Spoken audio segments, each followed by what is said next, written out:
So the first step of your Icetro slush machine process is the cleaning one.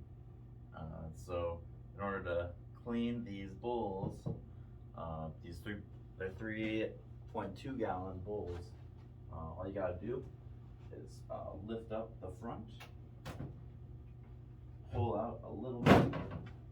It'll disengage the auger, in which case you can pull all the way out. Take off the lights, and then you're good to go.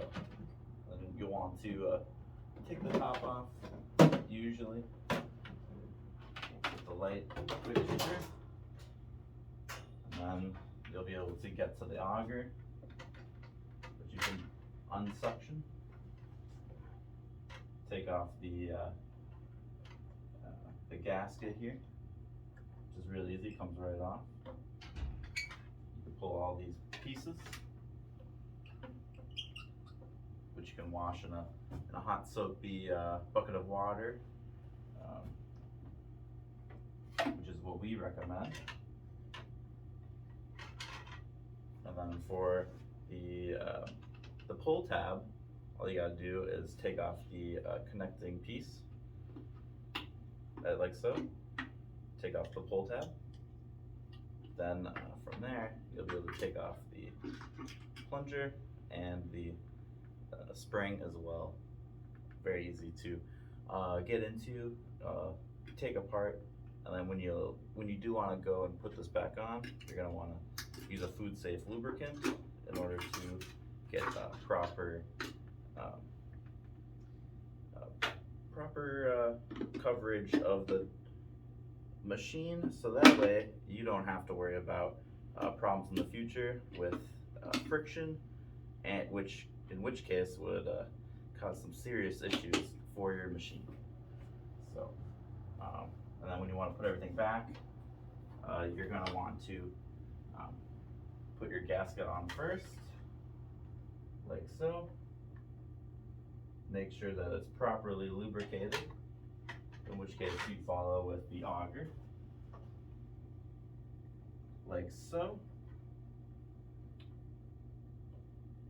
Just putting everything back into place here.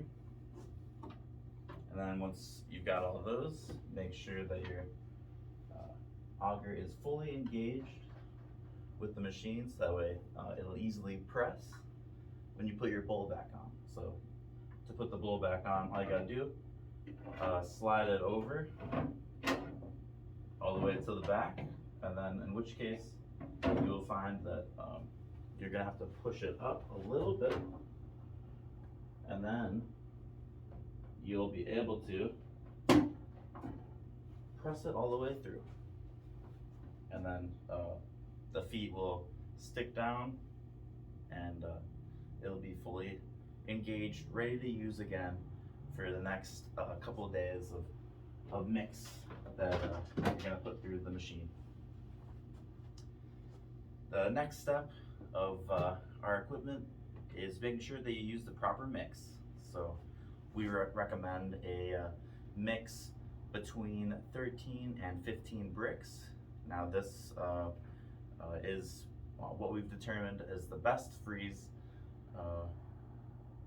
sugar content for our equipment.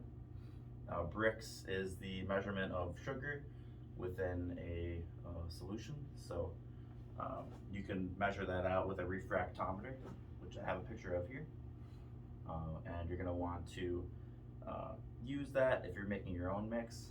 But most of the time, a pre-made mix, like what we have here, it's a strawberry daiquiri mix, is perfectly fine. Just follow the instructions, and usually this one in particular is 14 and a half, 15 bricks. So perfect for our equipment, and will freeze within 30 minutes without alcohol.